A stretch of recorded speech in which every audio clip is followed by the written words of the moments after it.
Fantasy Island is the best movie ever made in the history of filmmaking. Going into 2020, there were a fair few films I was pretty excited for, and with most of those movies it was because I thought they looked like good movies, but that was not the case for easily one of my most anticipated, that being Fantasy Island.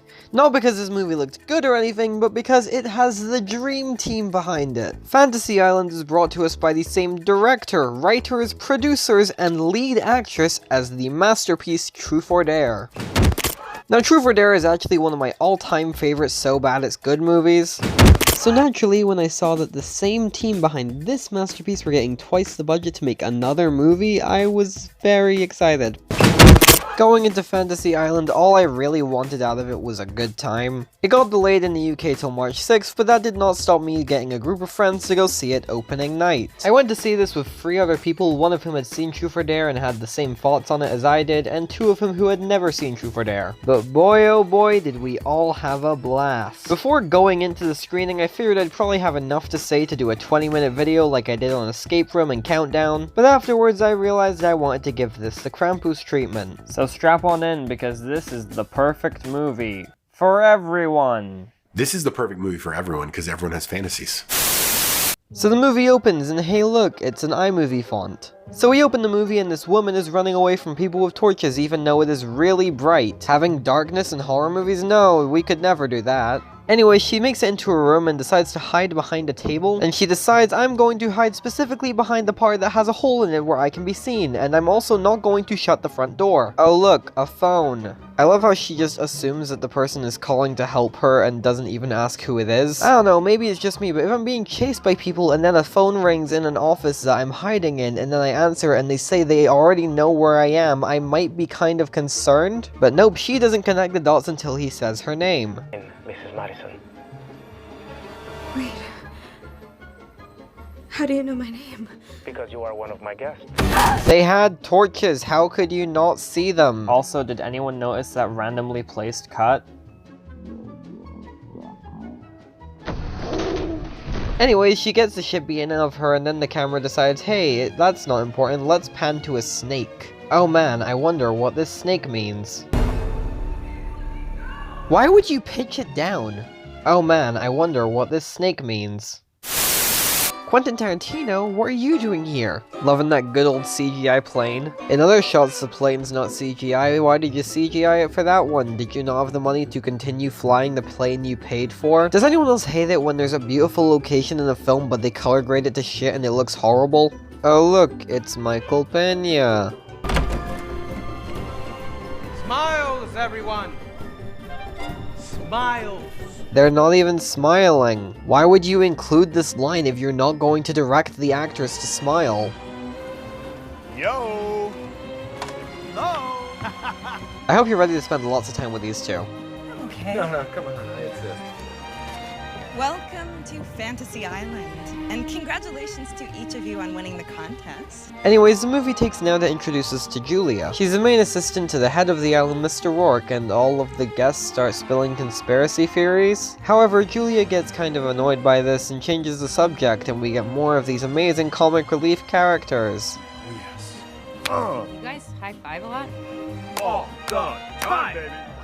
Anyways, Julia takes the guests inside, and oh no, they're being watched, and I'm so spooked out by Michael Rooker. His character's not been established, so that means he's scary. Also, I love how the workers still aren't smiling, even though that was the one instruction they were given. Julia lets everyone know where their rooms are, except these two, because their rooms aren't ready yet. No, I like you, why are you here? Oh man, I wonder what this snake means. Anyways, now this character, Patrick, is taking his shirt off, and the shot decides it's going to focus on his dog tags. I wonder if these are going to come into play later. We then cut to Melanie, another character who's unpacking, and she's looking at a picture with her and some guy. And the shot decides to linger on this picture.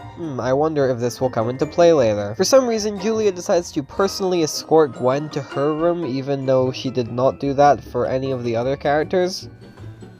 Mr. Rourke tailors each fantasy specifically to the guest. Based on a one-page questionnaire. If you think this isn't real, then why are you here? If you think this is a scam, then why did you even fill out the questionnaire?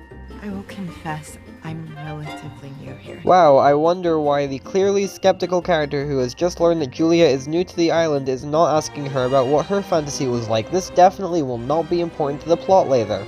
Anyways, Julia leaves and oh no, a nosebleed. This is so original. Excuse me, Brain McCurry, no, this isn't how you use music. Nothing scary has happened yet. You don't need to amp up the tension. There's nothing happening. She is walking along a beach. What are you doing?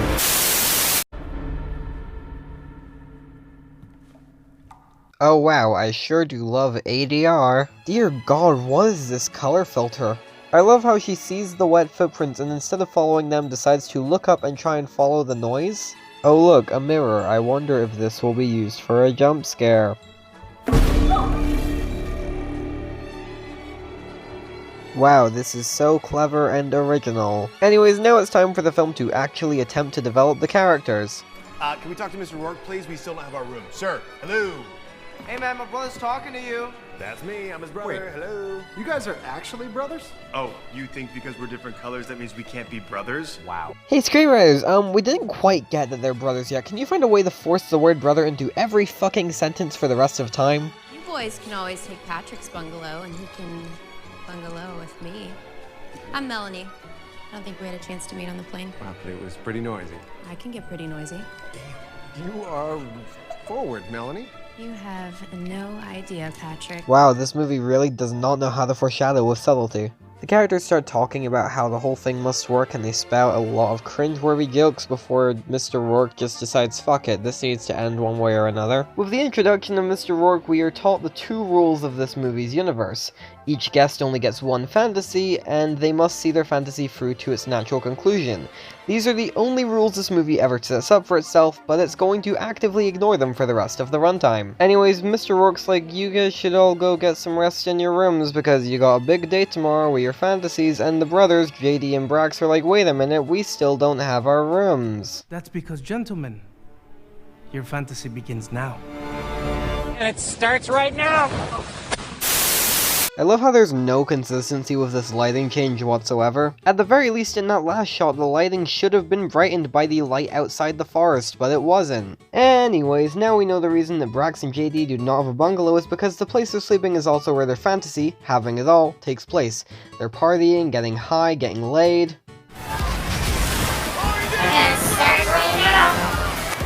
Don't forget what I told you about my baby brother Brax.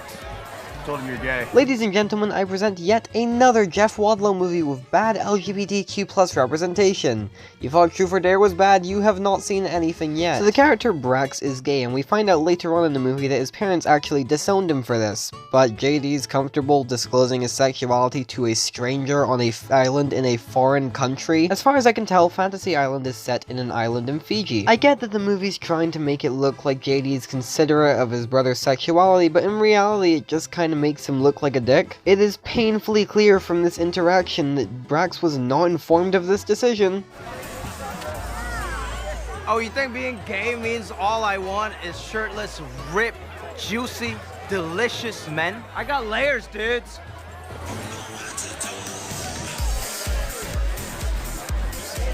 Two layers. I got 2 layers. Yay, stereotypes. What amazing writing. This character is so well developed. Fantasy fucking Island! If you need me, just pick up any phone. Enjoy your evening. Oh, we will. Ignoring that terrible dialogue, this scene should realistically have ended as soon as Mr. Rourke left, but for some reason it just keeps going, because we really needed a full minute of them partying and getting high.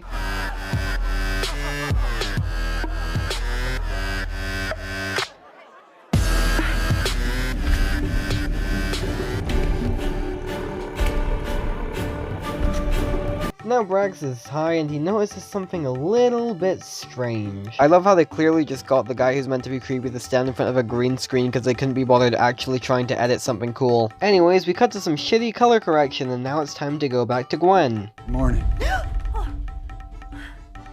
Mr. Rourke has called for you. Anyways, Gwen goes to see Mr. Rourke and Mr. Rourke kind of just starts unloading on her about his job. Painfully unimaginative. Lots of sex stuff. But yours is quite abstract. You wrote, happiness and I aren't exactly compatible. Now, mistakes and regrets, we're old friends. So if I had one wish, I guess it would be to get a do-over. Remember that this is the character who is the most skeptical of this. If you thought this was a scam, why would you put so much detail into the questionnaire? Anyways, despite having only met her like a few hours ago, Mr. Rourke decides to start grilling her as if he's a fucking therapist. I'm sorry, is this a therapy session or vacation? If you're lucky, both. I always pictured myself with just one little girl. And with whom did you hope to have this little girl? Miss Olson. Oh man, I wonder what this snake means. When we met, I was kind of in a dark place. You know, if Mr. Rourke really wants to give Gwen her ideal fantasy, he would actually inquire about this. I wonder why he isn't doing that. This definitely won't come into play later. Anyways, Gwen tells Mr. Rourke a slight amount of info about her past love, Alan, and he just reads her deepest insecurities to her. Oh man, I wonder what this snake means. Anyways, Mr. Rourke continues asking her questions, and her responses get pretty amazing.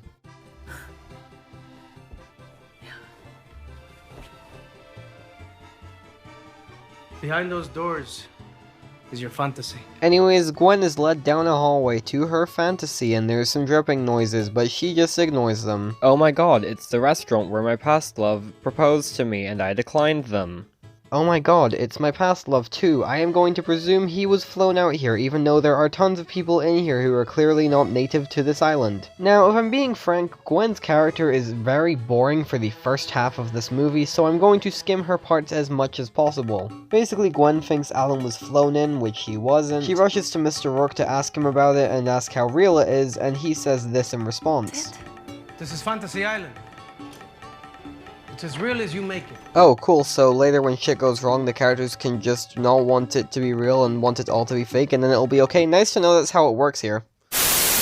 Anyways, we cut back to Melanie and Patrick, and their fantasies haven't started yet, so they just tell us their entire backstories. I wanted to enlist, but my mom made me promise that I wouldn't. So I became a cop. Figured I'd do some good, see some action. But you didn't? Well, there was an incident. Got stuck behind a desk. I wonder why he never goes into detail on what this incident was. I wonder if this will come into play later. Basically, Patrick's fantasy is being in the military, so he's hoping for an action-packed weekend. Well, if you're worried your fantasy sounds stupid, just wait until you hear mine. Revenge on a childhood bully. Basically, Melanie was bullied in school and it kinda screwed her up badly. And when I say screwed her up badly, no, I don't mean the usual shtick you hear in these bullying stories about anxiety, PTSD, trust issues from there on out. No, I mean she is full-on psychotic. So my mom, she forced me to go see this shrink, aka Dr. Torture. Sometimes he talks so much, I just want to staple his mouth shut. Wow, Melanie has trauma and violent thoughts. I wonder if this will come into play later. This entire first act is so insistent on dropping hints and clues wherever it can that it forgets to actually have any subtlety whatsoever. Patrick only mentioned his mother when he told us his backstory, and he has dog tags around his neck, and she didn't want him to enlist, and he also said this earlier when they were talking about how it worked. Experience. What if your fantasy involves a person from your life? Holograms. Like Tupac. What if it's somebody who died? Tupac. Well, It is already painfully obvious from everything we have seen so far that Patrick's fantasy is going to involve his dead father who was in the army. And with everything we have learned about Melanie so far, it is painfully obvious where her character's going. This movie is essentially just talking at the audience. I mean, obviously the fantasy won't be real, but that's why we go to horror movies and ride roller coasters, right? To feel something? Wow, Jeff Wadlow, what an epic social commentary. You really got him this time. I'd like to think that this is more exciting than riding a roller coaster. Anyways, now Mr. Rourke shows up to give Melanie the instructions for her fantasy. In the lobby, there is an elevator. Inside, push the button for the floor with no name.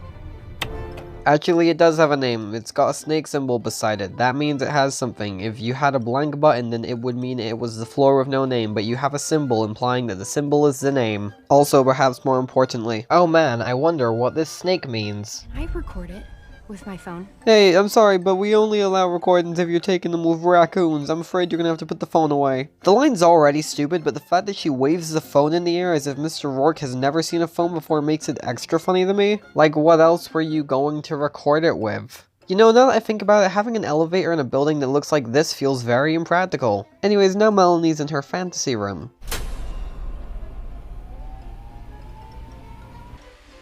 Okay, I'm on Fantasy Island. I'm in a super creepy control room, and I'm about to get this thing started. I'm sorry, I thought you just wanted to record this to watch it back. Why are you giving it a YouTube-style intro? Are you trying to be the next Logan Paul? Why would you stop recording it just to start recording it again? No way. Sloane?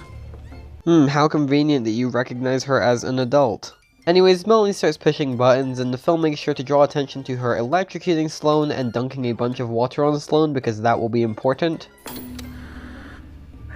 Wait, that's Sloane. Whoa.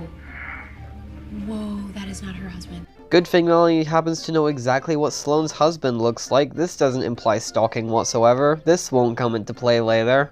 Anyways, now Melanie's pushed another button and the video is being posted on Sloane's Facebook. Huh. Sorry, Jeff, but those aren't Facebook sound effects, they're Skype sounds. That is her husband. Again, not remotely suspicious that she knows exactly who her husband is. Anyways, Sloane's husband receives a phone call from Sloane's number, but she is silent for obvious reasons. And in the midst of him being angry at her, he says this. Don't tell me that's where you've been the last 2 days. The last 2 days. Okay folks, let's do the math here. Since Sloane's sex video was posted on April 8th, that means the day Melanie arrived at Fantasy Island was April 7th, which means that the opening scene of this movie takes place on April 6th, which is in fact 2 days earlier. However, we are later told that Sloane was taken to Fantasy Island on a boat. Sloane lives in America, and Fantasy Island is in Fiji, and based on what is said in press interviews discussing the making of the movie, a boat trip from America to Fiji takes approximately 17 hours, and that's with a cruise ship. Sloane has been kidnapped, so it would have been more discreet, likely on a smaller boat, meaning it could have taken even longer. Add on the actual kidnapping process, and Sloane likely went missing on April 5th, which means he should have said 3 days. Also, if the fantasies only last as long as you're on the island, then why can you access someone's online Facebook? Also, so much for no online service. Also, since Facebook reviews content, this would not last long on her page. Just send it to her husband privately or some shit. Why is this footage even in the cycle for the torture session? Anyways, Melanie starts screaming about how this isn't what she meant and she wants this to end. And hey, I guess this wasn't important because the movie decided to cut back to Patrick. Anyways, now it's time for Patrick's epic army fantasy. Call of Duty time. Anyways, Patrick goes into the forest and gets changed, and it instantly becomes clear that he is incompetent as a soldier. I'm in my Call of Duty time and I heard something. That could be a threat. I'm going to pay no attention. Michael Rooker. Michael Rooker tries to warn Patrick about the island, but oh no, it's another noise. Guess I gotta go. Anyways, Patrick instantly gets captured by these other army folks and we cut to a different fantasy again. Quite honestly, I can't help but feel like this movie would have benefited from an anthology structure, but nope, Fantasy Island would rather cut randomly to random different fantasies with inconsistent tones. Not only does it destroy the overall tone of the movie, but it kind of makes the pacing unbearable. Also, I know I keep bringing up the color grading, but Jesus Christ, this is the ugliest scene in the entire movie. I don't understand why you would choose to shoot in a location that is so beautiful and then just filter everything out. Okay, and so on that, like, how was it shooting in Fiji? Because like when I think of Fiji, I think like beach and relaxing, and then I go and see the movie and I was like, I'm just hit with all this like horror in this fantasy world, which is like a bit of a dichotomy. But how was it? I know, that's why it was so interesting, is that we're filming this dark, twisted movie in one of the most beautiful places in the world, where it's bright and sunny and lush and green. So, did you have fun with your boy toy Alejandro last night?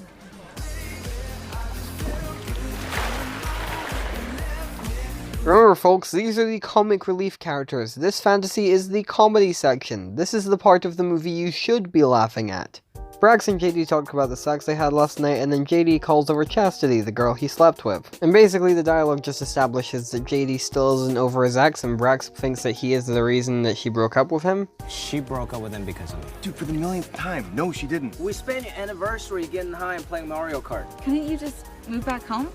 Yeah, well, our lame-ass parents disowned him when he came out. 7 years ago. Gay wasn't cool back then. Ah yes, Jeff, very cool. Homophobia has been over for a while now, obviously. Gay is cool now. Chastity suggests they get their own places, and Brax likes the idea, but JD does not.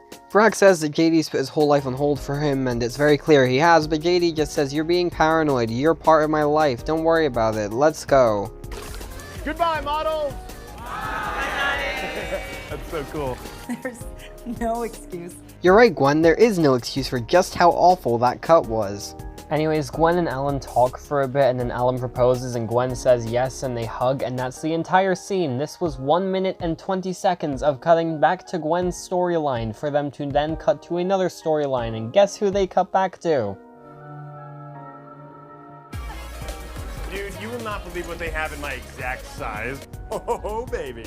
We were literally just with these characters. Why would you take 1 minute and 20 seconds to have some underdeveloped dialogue between two characters just to return to these two? There are two other fantasies going on. Why would you return to these two? This place puts MTV Cribs to shame. MTV Cribs reference, because the humor relies so heavily on references. Dude, what? Is that a secret room? Nobody talks like this. Panic room! I feel just like Jodie Foster in that Jodie Foster movie. Panic Room reference, because the humor relies so heavily on references. Like garages next to the armories? Oh, yippee-ki-yay, yes please. Die Hard reference, because this movie's humor relies so heavily on references. So we call it Alejandro? Oh, he's actually a pacifist. Oh, you're talking about his dick? Yeah. I know it sounds like I'm kidding, but believe it or not, this is important to the plot, so keep that dick joke in mind. Oh, little bro buddy. Hey. Haven't you ever seen Band of Brothers? Band of Brothers reference, because this movie's humor relies so heavily on references. Anyways, JD teaches Rax how to use a grenade. I wonder if this will be relevant later. Also, if you had that machine, why did you have a baseball bat? Even if I actually liked the color grading in this movie, the constant changing of it is so unbearable.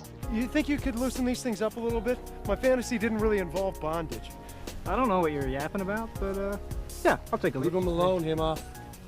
Let's go, come on. How are you so stupid that you've considered actually loosening the cuffs of someone you see as a prisoner? Believe it or not, the stupidity of this one officer does not end there, because Patrick asks him what they're out here for, and he spills confidential details about a mission. How did you even make it through training? So we get to the army base and Discount Bradley Cooper puts a shock on Patrick's face. Patrick quickly realizes, oh my god, it's my father. What an odd angle to keep your pencil by your ear at. Don't touch that. Why is my name on your dog tags? Wow, how conveniently timed. Anyways, Patrick stands there like a fucking idiot. Oops. If only this could somehow have been avoided. Anyways, now we're back to Melanie, and she picks up a ringing phone, and oh my god, it's just breathing. That's not remotely a cliche at all. This lovely man enters, and they imply that he was the one on the phone because he's heavy breathing, but surely you would have heard the clattering of his tools, and also Melanie is still on the phone? I have a plan, I'll bang on the glass, that's going to do something. Isn't the whole point of this glass that you can't see through the other side? Was there no better way to give the actor his cue? Also, I love how the glass bounces, because that's how glass reacts when you bang it. Anyways, this lovely man walks over to the window and takes off his mask to reveal his true identity, which for some reason Melanie did not know until she saw his mouth. Torture. Was your shrink notable for having a sewn-shut mouth? I understand this is meant to be a callback to earlier in the movie, but Melanie said staple, not sewn, so why would you sew his lips? Anyways, he cuts Sloane, so Melanie hits a random button and hey ho, it happened to work. Would have been pretty funny if she just hit the water button by accident and made her wound worse. Anyways, Melanie finds an intercom and decides she is going to epically own Dr. Torture. Melanie tells Dr. Torture over the intercom that she wants him to cut off Sloane's writing finger on her right hand, but remember those two buttons that were introduced earlier just for setup? Yeah, this is their payoff.